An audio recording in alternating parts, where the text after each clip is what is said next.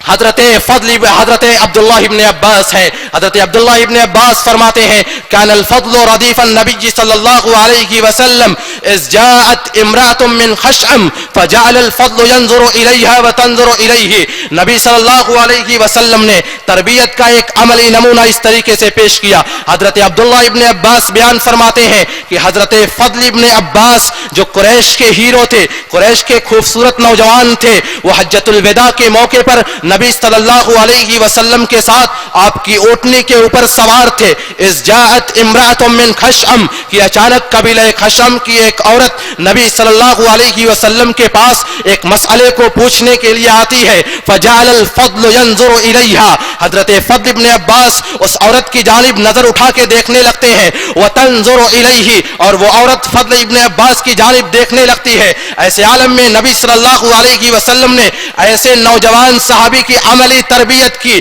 فجعل النبی صلی اللہ علیہ وسلم یصرف وجہ الفضل الى الشق الاخر. نبی صلی اللہ علیہ وسلم نے ایسے عالم میں ایک نوجوان صحابی کی تربیت اس طریقے سے کی کہ آپ نے حضرت فضل ابن عباس کے چہرے کو دوسری جانب موڑ دیا. پھر اس کے بعد اس عورت نے سوال کیا, اے اللہ کے رسول صلی اللہ علیہ وسلم, ان فریضۃ الحج علی عبادہ ادرکت ابی شیخا کبیرا, کہ اللہ رب العالمین نے جو اپنے بندوں کے اوپر حج کو فرض کیا ہے, میرے باپ ابھی اس حالت میں ہے کہ وہ بوڑھے ہیں, وہ ناتواں اور کمزور ہیں اور ان کے پاس مالی استطاعت ہے لیکن جسم سے وہ کمزور ہو چکے ہیں. افاحج عنہ, اور وہ سواری کے اوپر ٹک نہیں سکتے, کیا میں ان کی جانب سے حج کر سکتی ہوں؟ آپ نے فرمایا کہ ہاں, تم اپنے والد محترم کی جانب سے حج کر سکتی ہو. بتانے کا یہ مقصد ہے کہ نبی صلی اللہ علیہ وسلم نے امت اسلامیہ کے نوجوانوں کی تربیت کے اوپر خاص توجہ اور خاص دھیان دیا اور پھر ان کی عملی تربیت بھی کی. اور اسی طریقے سے امت اسلامیہ کے نوجوانوں کے لیے نبی صلی اللہ علیہ وسلم نے کئی ایک احادیث کے اندر ان کو اصلاح کی دعوت بھی دی. چنانچہ ایک حدیث کے اندر نبی صلی اللہ علیہ وسلم نے ارشاد فرمایا کہ قیامت کے دن تمہیں جو جوانی دی گئی ہے, اس جوانی کے متعلق سوال کیا جائے گا. آپ نے فرمایا لا تزول قدم ابن آدم عند ربه حتى يسأل عن خمس, ایک بندے کا قدم میدان قیامت میں رب العالمین کے دربار سے ہٹ نہیں سکتا جب تک کہ اس سے 5 چیزوں کا سوال نہ کر لیا جائے. اور پھر آپ نے فرمایا کہ اس سے سوال کیا جائے گا ان عمرہ فیما افنا, اس سے سوال کیا جائے گا ایک بندے سے اس کی عمر کے تعلق سے کہ ہم نے تم کو ایک 60 سالہ 70 سالہ عمر دی تھی, تم نے اس عمر کو کہاں کھپایا. وعن شبابہ فیما ابلا, اللہ رب العالمین اس سے سوال کرے گا کہ ہم نے تم کو جوانی کی عظیم الشان نعمت دی تھی, ہم نے تم کو جوانی کا ایک تحفہ, جوانی کا ایک ہدیہ دیا تھا. فیما ابلا ہو, تم نے اس جوانی کو کہاں گزارا, اس جوانی کو تم نے کہاں پر جا کر کے بوسیدہ کیا, اس جوانی کو تم نے کہاں پر بتایا, تم نے اس جوانی کو نائٹ کلبوں کے اندر گزارا یا رب العالمین کی بندگی اس کی عبادت میں گزارا, تم نے اس جوانی کو کہاں پر گزارا, تم نے اس جوانی کو چوک اور چوراہوں پر غیروں کی بیٹیوں کے اوپر نظر ڈالتے ہوئے تم نے اپنی جوانی کو گزارا, تم نے اپنی جوانی کو اسکول اور کالجوں کی چھٹیوں کے وقت اسکول اور کالجوں کے گیٹوں کے اوپر کھڑے ہو کر کے غیروں کی بیٹیوں کے اوپر نظر ڈالتے ہوئے تم نے اپنی جوانی کو گزارا, یا کہاں پر تم نے اپنی جوانی کو گزارا. وَأَنْ شَبَابِهِ فِيمَا أَبْلَى, اللہ تعالیٰ ایک نوجوان سے, ایک شخص سے اس کی جوانی کے متعلق سوال کرے گا, ہم نے تم کو جوانی کی نعمت دی تھی, تم نے اس جوانی کو کہاں گزارا. نوجوانوں, رب العالمین کی یہ جو نعمت تمہیں عطا ہوئی ہے, اللہ تعالیٰ اس نعمت کے بارے میں تم سے سوال کرے گا اور پھر اس کے بعد تم اس نعمت کے متعلق تمہیں جواب دینا پڑے گا. لہذا